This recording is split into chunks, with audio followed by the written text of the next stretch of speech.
Rosmar at kay Diwata at sa mga nagbibigay ng regalo kay Diwata. Unang-una muna sa mga nagbibigay ng regalo, tama naman yung sinasabi ni Diwata, no? Ulitin ko na hindi ko naman kinakampihan si Diwata, pero sa mga basher siguro ng Diwata, baka isipin masyado ako nasa side ni Diwata. Hindi naman ho. Kasi syempre hindi naman ho tayo pinanganak kahapon, 'di ba? Marami na rin tayong naging experience sa trabaho at nakasama ng mga tao at nakapagnegosyo na rin ho tayo, 'di ba? Nagbi-business din po kami. Naintindihan ko po yung side niya, pero hindi ko naman totally 100% na pinagtatanggol si Diwata. So, yung mga nagbibigay naman ng regalo, unang-una, tama yung sinabi niya kasi unang-una magbibigay ako regalo sa kanya, 10,000, 20,000, 5,000. Ikaw pagka binigyan ho ba kayo ng regalo, kotse, bahay, sasakyan, motor, 'di ba? O pera, hindi niyo ba tatanggapin? Siyempre, napaka-ipokrito na lang ho nun kung hindi ho natin tatanggapin ho 'yan. Kasi kahit ho ako, tatanggapin ko ho 'yan lahat. Siyempre, 'di ba? Hindi mo naman hiningi, 'di ba? Oh, hindi ka naman lumuhod o na makaawa or 'di ba? Hindi ka naman nakiusap, kusa naman nagbigay, siyempre tatanggapin natin 'yan. So, sa mga nagba-bash naman kay Diwata, gano'n talaga. Tama yung sinabi niya na, sige, kung ayaw niyong ibigay sa kanya, di ibigay na lang sa inyo. Gano'n naman talaga. Kaso siyempre, yung mga nagbibigay kay Diwata, hindi yung magbibigay sa inyo. Hindi yung magbibigay sa atin. Gano'n ho talaga ang kalakalan ng mundo. 'Di ba? Pag sikat ka, kilala ka na, 'di ba? Sabi nga ni Rosmar, 'di ba? Kailangan lagi ka na sa trend. Hindi naman siya ginagamit mo. Yan, pag-usapan ho natin si Rosmar. Idol ko yan si Rosmar kasi 'di ba? Ang taba ng utak niya, business minded. At narinig ko rin sa mga dating mga nakakilala sa kanya na talaga masipag naman talaga yan si Rosmar at madiskarte. Ngayon, sa mga nagsasabi naman kay Diwata sa kay Rosmar na ginaya na ni Rosmar, hindi na natin ho yung business, di ba? At the same time, uh, nagbigay naman ho ng kabuhayan showcase si Rosmar. Siguro parang yun na rin yung bayad na na na sabihin natin parang franchise o tulong na lang kay Diwata yung ginawa ni Rosmar. So, for sure, wala nang utang na loob yun. Quits na ho yun. Diba? Then, i-compare naman natin yung sinasabi ng mga tao na yung Diwata siya kay Rosmar.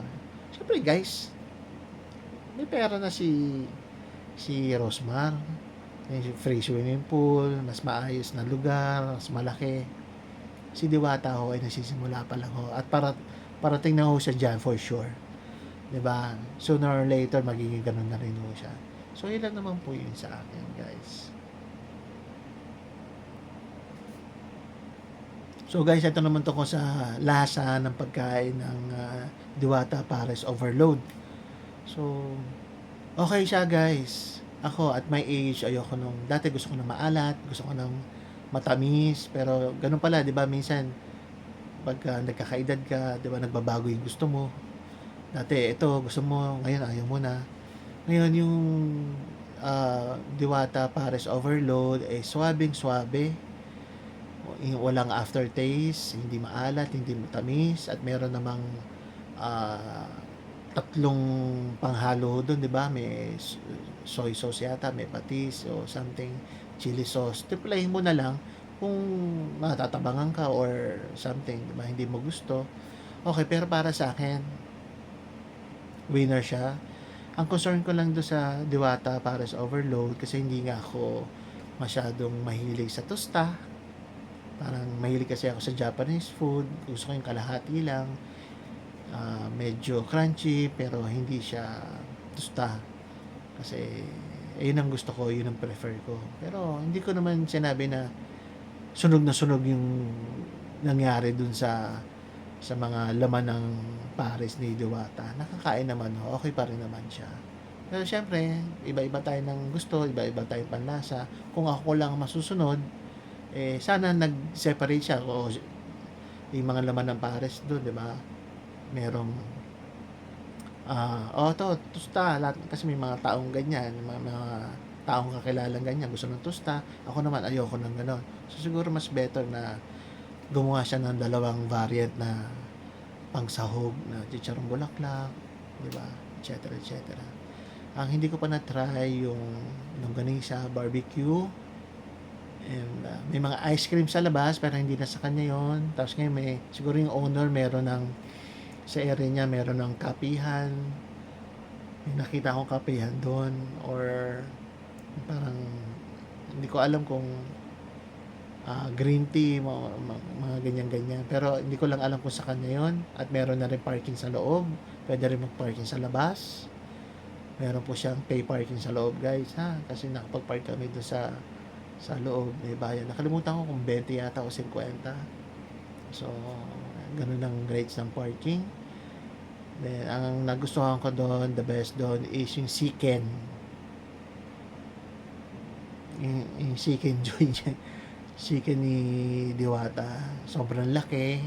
Ganyan kalaki. Tapos pag hinati mo doon, diba parang yun na yung binibenta ng Jollibee, McDonald. Tinan mo, 120 lang. May unli sabaw ka, unli rice, may unli tubig, may kasama ka pang soft drinks. Kung akong kakain kay Diwata, ay sobrang panalo na yung 120. Diba? Pwede naman ako mag take out, 'di ba? Kung medyo namamadali ka or bitin ka, pwede naman. Pero ang concern ko lang doon, marami pa rin nagtitira ng mga kanin doon. So, tama yung sinabi ni Diwata, nakita ng dalawang mata ko, yung, yung, yung mga kanin, ang dami, hindi naman kayang ubusin. Ako, kumuha lang ako ng kanin. Although may mga taga-takal naman doon, kumuha ako ng kanin, yung sapat lang. Hindi siya, hindi naman sobrang mumurahin nung kanin niya. Masarap din yung kanin niya. Hindi ko kasi alam kung anong tawag dun sa ganong klaseng kanin ni Diwata. Pero hindi siya matigas. Okay, panalo. Kasi actually nag-take out pa kami ng dalawang chicken eh. Tapos merong 4 na rice, tapos meron 2 sabaw. So nakain pa namin ng 2 araw yung kanin, guys, 'di ba? Magkano lang binayad namin, 'di ba? 240. 'Di ba? Nabusog kami ng 3 araw. Nasa sa'yo yun, kung nagtitipid ka o something, kung maselang ka or 'di ba? Ngayon, ulitin ko lang yung mga katabi ni Diwata doon. Kasi syempre at that time, hanggang ngayon naman wala talagang mura doon kundi sila lang. At yung mga katapat ni Diwata nagtitinda rin ng pares. Sa area namin, walang mura doon, walang 100 doon na only na mabubusog ka na. Mahina ang 500, 1,000 po sa Makapagal, sa Mall, Alfamart, 7-Eleven, McDonald's, KFC, ano pa ba? Chinese restaurant, Korean restaurant, Thailander restaurant, Hong Kong restaurant. Wala pong 100 doon na makakapagpabusog sa inyo. Bitin ho yan. Diba sa mga Alfamart merong mga 50, 70. Oo, may mabibili ka sa abot kaya din ng 100. Wala pang 100. Pero ang tanong, mabubusog ka ba? Unless kung talaga mahina ka lang kumain o sapat lang din sa'yo. Pero syempre, sa hirap ng buhay ngayon, kahit call center, mga taga-opisina, halos lahat, may kaya din sa buhay. Nakita ko, nagpa-park, kumakain kay Diwata.